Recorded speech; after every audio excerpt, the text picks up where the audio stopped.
Yeah, it was pretty anticlimactic. I think we didn't think that we had a first place car really at any point this weekend, and we made a good turnaround overnight on Friday night into Saturday for qualifying, and the fact that we were able to put it in the top 5 was a good thing. And then we thought we had a podium place car, and that was really about it, unless we had anything come to us in the form of luck.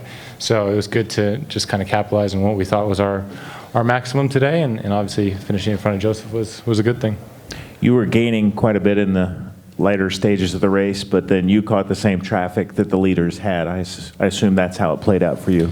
Yeah, for sure. I mean, we didn't have the pace of the 2 guys in front really at any point. But yeah, I think with about 7 laps to go, I closed down on them pretty quick because of the lapped cars, but then I caught the same ones that they had to deal with, and from that point, it was pretty much just maintaining third and bringing the car home. Scott, Dixon has finished second now for Chip Ganassi Racing on the heels of last year's victory. Scott, you gave it a good fight. It was a strong car for Simon, and I suppose you got about as much as you could hope for. Yeah, I think my really only option was probably on the first corner. He actually overshot it, had a pretty good run on the inside, and he started to arc back, and I kind of bailed out of it, braked, and then actually was just trying to hold off Alex and Felix at that point too. So I think that might have been the only, it was just really hard to get close to cars today. You could kind of get to them, but even the pace I thought on our last set of blacks was, we closed an 8-second gap, in literally, maybe five or six laps. So the pace was really good, and then once we just got to Simon, we just couldn't do anything. He was doing a good job of holding the pace up a little bit in 6 and 8, and then we had some lap traffic there with Hunter Ray, and he'd gap them and get a good run out of 11 and a good run out of 1. And their straight line speed was ridiculous today, to be honest. So I don't know if they were trim, but honestly, on overtake, I was barely closing on them. So it's something that we definitely need to work on. I think for the latter part of the season, but. Car was good.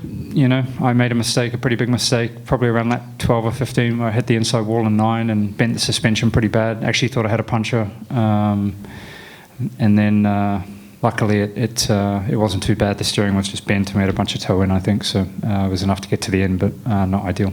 Steering wheel cocked, I understand. Yeah, it was a lot. That's why I thought I had a flat tire. So luckily the tire stayed up, and we were able to continue on. Kind of crazy seeing it happen so early, but yeah, just had flashbacks of Detroit again. So it was nice to actually finish. Questions for either one? Right here. We have a wireless mic. Alexander, I saw that you spoke with Robert pre-race, I believe. I'll leave that conversation between the two of you guys, but I was just wondering, have you guys witnessed something so inspiring as that situation in your years racing? Well, it's probably the only situation that I've been close to, so I don't have a comparison. I think we're all so proud of him, the fact that he's back here in a car less than a year from his incident, and in his hometown of Toronto at the race he fell in love with as a kid. So it's amazing to see him be able to do that, and as we were all kind of in the car just waiting for the pace car to roll, and we kind of I watched his lap on the screen, and then to hear the cheers for him through 9, 10, 11 was pretty special and brought a smile to my face, and I'm sure he had a lot of fun doing it. Scott?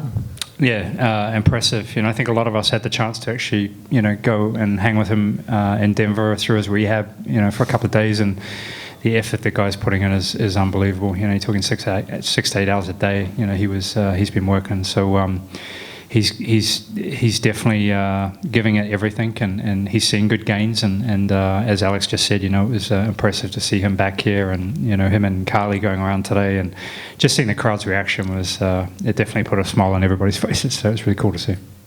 Okay, down here in front on your left, drivers. Hi, Jared Doyle here. Would it, because the president, I believe, of Arrow was talking about the technology that Robert is using now, and Robert is planning on having you guys behind him once again. If the technology is able to reach to the point where Robert is competitively driving good, would any of you be concerned with or have any issues with him being able to use that technology to race? Well, I don't really have a comment on that. It's not my place or opinion. So. Yeah, I don't know anything about what they're up to on that side of things, but I know, ultimately he's trying to come back fully. So, we're all going to support him no matter what. Yeah. A couple questions. Let's go with Patrick first, since the microphone's closer, and then we'll get to the question in the back. Scott, a race like this where you can't get it done in the first corner, and you think, and then you, like I said, you had the damage lap, 12. So you do the majority of the race with a little bit of damage, trying to hunt somebody down, thinking you might not be able to get it done. Is that frustrating, or you just got to take what you get, put it back in the truck, and go on to the next one? Yes, it's sometimes you have those days, right? And the thing that you try to do is get to them and put as much pressure on them as possible. And I think with the lap traffic, definitely, Simon started to make a couple of mistakes. But honestly, he had it pretty well covered. I think he drove very smartly. I don't think on the black tires, I think we definitely had the superior car and speed. But red tires did a fantastic job and did a good job in gapping in the right spots. So. It was definitely harder than normal, I thought, to get a run on somebody here. Normally out of one, you can have a pretty good go. But it just, for us today, or whatever our setup or the configuration just wasn't achievable. Take our last question here for Rossi and Dixon. Scott, Rudy Blair, Entertainment Media. You've done, of course, very well with this track. What is it about this track that you understand so well? And especially handling that corner 3, that when everybody's grouped together, anything can happen. What is it that you think maybe you understand better than maybe some of the other drivers?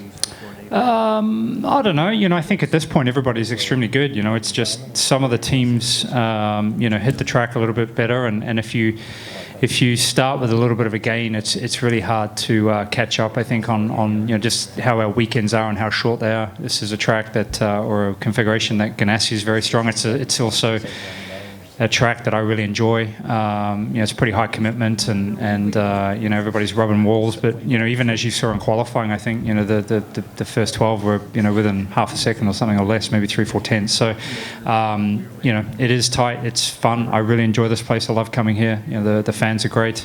But I don't know. I think it's partly the team has a great setup and it's a track I really enjoy. Scott and Alex, thank you. We'll excuse you. Thank you. And we'll Thank you. get to the mayor.